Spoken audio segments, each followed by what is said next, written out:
اس کے بعد ایک بات کہی جا رہی ہے کہ یا ایھا الذین آمنوا استجیبوا للہ وللرسول اذا دعاکم لما یحییکم. یہاں ٹھہر کر ہم گفتگو کرنا چاہیں گے اس آیت کریمہ پر.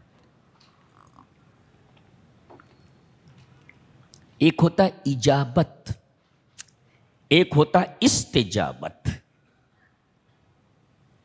دوسرے پارے میں جائیں، وَإِذَا سَأَلَكَ عِبَادِي عَنِّي فَإِنِّي قَرِيبٌ اجیبو، یہ ہے اجابت، برابر. اجیب دعوت الداعی اذا دعان فلیستجیبوا لی. پہلے آیا اجابت اور بعد میں آیا استجابت. اجابت ہے باب افعال سے اور استجابت ہے باب استفعال سے. جی یہ صرف ہے عربی کا، گرامر کا. جی تو ایک ہے اجابت اور ایک ہے استجابت. مل فرق بین الاجابت والاستجابہ؟ اجابت اور استجابت کے درمیان کیا فرق ہے؟ فرق یہ ہے کہ اجابت کہتے ہیں جو چیز آپ نے اللہ سے مانگی وہ چیز آپ کو نہ دی جائے بلکہ دوسری چیز دے دی جائے. اللہ کیا بات ہے.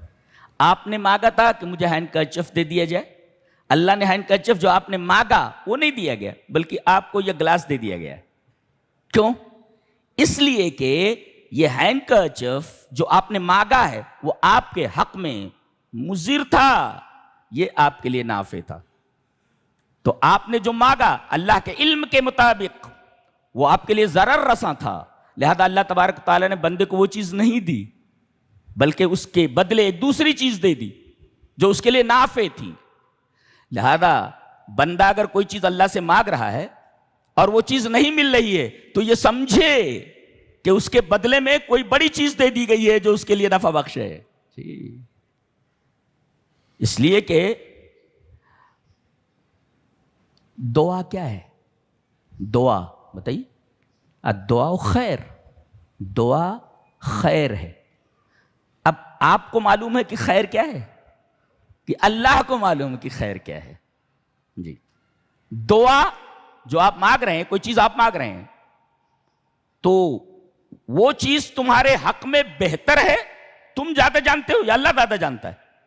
اللہ جانتا ہے کہ وہ تمہارے حق میں بہتر ہے، تم نہیں جانتے. تم جو مانگ رہے ہو تمہارے حق میں بہتر نہیں ہے، اللہ کو معلوم ہے بہتر کیا، بہتر چیز دے دی تو دعا قبول ہوئی کہ نہیں ہوئی؟ خیر کا فیصلہ تم نہیں کر سکتے کہ ایو شے خیر، کون سی چیز خیر ہے، یہ آپ کو معلوم نہیں. یہ نقطہ ہے دعا کا. تو جو چیز آپ نے مانگی وہ چیز دینے کے بجائے دوسری چیز دے دی گئی، یہ ہے اجابت. کیوں؟ اس لیے کہ جو چیز آپ نے مانگی وہ آپ کے حق میں مضر تھی، جو چیز اس کے بدلے دی گئی دعا کی وجہ سے وہ چیز آپ کے حق میں نافع تھی، وہ دے دی گئی. اس کو کہتے ہیں اجابت. اور استجابت کہتے ہیں جو چیز آپ نے مانگی بینی وہی چیز دے دی گئی. آپ نے ہینڈ کرچف مانگا تھا، ہینڈ کرچف ہی دے دیا گیا، اس لیے کہ آپ میں حق میں وہی نافع تھا، اللہ کو معلوم تھا. تو اجابت اور استجابت کے درمیان فرق سمجھ میں آیا؟ جی یہ ہے اجابت اور ایک ہے استجابت.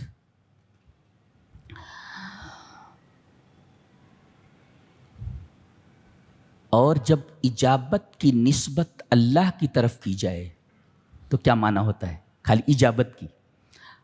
اور اجابت کی نسبت اگر بندے کی طرف کی جائے تو کیا معنی ہوتا ہے؟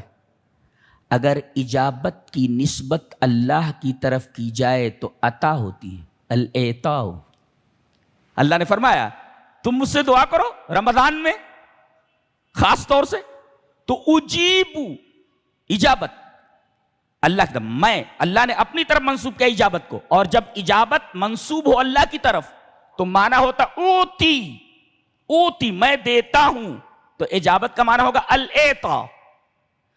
اور جب بندے کی طرف اس کی نسبت ہو تو اطاعت کرو. جیسے جنوں نے جب قرآن کو سنا، جیسا کہ ہم 26ویں پارے میں اگر حیات رہی تو بیان کریں گے کہ جب انہوں نے قرآن کو سنا تو کہا یا قومنا اجیبو داعی اللہ، اے ہماری قوم جنوں کی تم اللہ کے داعی کا جواب دو. اجیبو، یہ دیکھیں اجابت کی نسبت بندوں کی طرف کی گئی ہے. تم لوگ اجابت کرو. یہاں اجابت کا مطلب ہے اللہ کے دائی کا جواب دو, اجابت کرو. کیا مطلب؟ اطیعوا دائی اللہ, اللہ کا جو یہ دائی ہے, اللہ کا رسول محمد صلی اللہ علیہ وسلم, ان کی اطاعت کرو. تو گویا اگر اجابت کی نسبت اللہ کی طرف ہے تو الاعطاء دینا, اور اجابت کی نسبت اگر بندوں کی طرف ہے تو اس کا مطلب ہوگا کیا مطلب ہوگا؟ اللہ اطاعت مطلب ہوگا اس کا اجیب داعی اللہ. اور استجابت کی نسبت اگر بندے کی طرف ہو تو رسول کی بات کا, اللہ کی بات کا جواب دو. استجابت کا مطلب یہ ہوگا جب بندے کی طرف نسبت کی جائے استجابت کی, تو گویا کہ کوئی پکار رہا ہے اور جیسے ہی پکار اس کے کان میں پڑے, لبیک یا رسول اللہ, اے اللہ کے رسول لبیک, یعنی اس استجابت کے اندر کوئی آپ کو پکار رہا ہے اور پکارنے پر فوراً آپ جواب دیں, رکے نہ رہیں. ایک صاحب نماز پڑھ رہے تھے, نفلی نماز, نبی کریم صلی اللہ علیہ وسلم نے انہیں پکارا, وہ نماز پڑھتے رہے. نماز پڑھنے کے بعد آئے تو اللہ کے رسول نے پوچھا, تم نے میری بات کا جواب نہیں دیا. کہا کہ میں نماز میں تھا, کہ نماز کو توڑ دینا چاہیے تھا. جی یہ اہمیت ہے, یعنی فوراً جواب دو. تو استجابت کا مطلب ہے اللہ اور اس کا رسول جب کوئی حکم دے تو فوراً بلا تأمل, بلا جھجک بولو لبیک, میں اسے قبول کرتا ہوں. جی استجابت کا مطلب سمجھ میں آیا؟ کوئی پکار رہا ہے, اس پکار کا فوری جواب, ہذه استجابہ. پھر سے سمجھاتا ہوں, استجابہ کوئی پکار رہا ہے اور آپ فوری اس کا جواب دیں بغیر تاخیر کے, دیٹ از کالڈ استجابہ, دیٹ از کالڈ استجابہ. کوئی پکارے اور پکار کا فوراً جواب دیا جائے, یہ کہتے ہیں استجابہ. اب آیت کریمہ دیکھیے کیا بات ہے. اب یا ایھا الذین آمنوا استجیبوا للہ وللرسول, اے ایمان والو اللہ اور اس کے رسول کے لیے استجابت کرو. اذا دعاکم, جب وہ تمہیں پکاریں, جب وہ تمہیں پکاریں تو استجابت کرو, یعنی فوراً لپکو, بسرعۃ, فوراً لپکو. کیوں؟ فائدہ کیا ہے استجابت کا؟ لما یحییکم, تم زندہ ہو جاؤ گے. بولے تو پتہ یہ چلا کہ اللہ اور اس کے رسول کی بات پر جو لبیک نہ کہے چلتی پھرتی لاش کے سوا کچھ نہیں ہے, مرا ہوا آدمی ہے وہ اندر سے. وہ مرا ہوا ہے اندر سے. یا ایھا الذین آمنوا استجیبوا للہ, جب اللہ اور اس کا رسول بلائیں تو استجابت کرو, بلا تأمل کہو لبیک. جیسے وہ نماز پڑھ رہا تھا تو آپ نے کہا نماز کیوں نہیں توڑی تم نے؟ نماز کو توڑ کر کے میرے پاس آنا چاہیے تھا, فوراً لبیک کہنا چاہیے تھا. اچھا استجابت کا فائدہ کیا ہے؟ لما یحییکم, لام سببیہ, اس وجہ سے کہ وہ تم کو زندہ کرے, تم کو زندہ کرے. زندگی اسی میں. زندہ کرنے کا کیا مطلب؟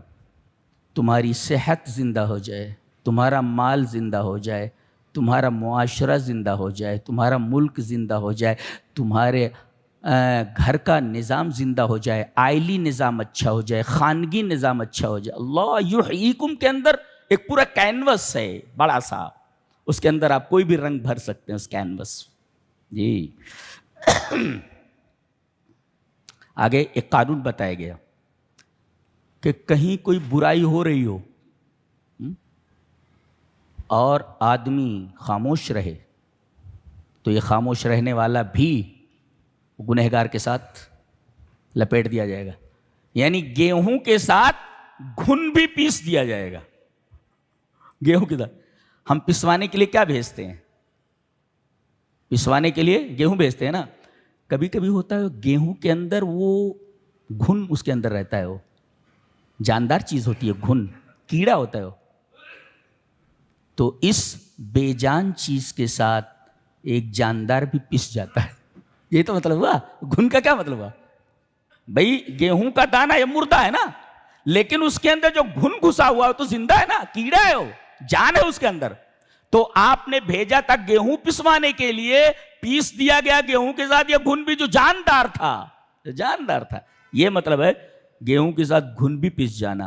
حدیث ترمذی کی, نبی کریم صلی اللہ علیہ وسلم نے ارشاد فرمایا کہ جب تم دیکھو کسی ظالم کو ظلم کرتے ہوئے اور اگر تم اس کا ہاتھ نہیں پکڑتے, لم یاخذوا علی یدیہ, لوگ کسی منکر کام کو دیکھیں, ظالم کو ظلم کرتے ہوئے دیکھیں, اس کا ہاتھ نہ پکڑیں, تو اوشک اللہ ان یعمہم بعقاب من عنده, تو قریب ہے کہ اللہ تبارک و تعالی سب کے اوپر عذاب ڈال دے. تو خاص بھی نہیں بچیں گے اور عام بھی نہیں بچیں گے, گیہوں کے ساتھ گن بھی پس جائے گا. وہی بتایا گیا واتقوا فتنۃ لا تصیبن الذین ظلموا منکم خاصہ, اس فتنے سے ڈرو کہ جس کی لپیٹ میں صرف خاص لوگ نہیں آئیں گے, عام لوگ بھی آ جائیں گے, اس لیے کہ انہوں نے دیکھا منکر کو اور وہ خاموش رہے. خاموشی بھی ایک جرم ہے. ظلم کو دیکھ کر کے خاموش رہنا ظالم کی مدد ہے, لہذا ظالم کے ظلم کا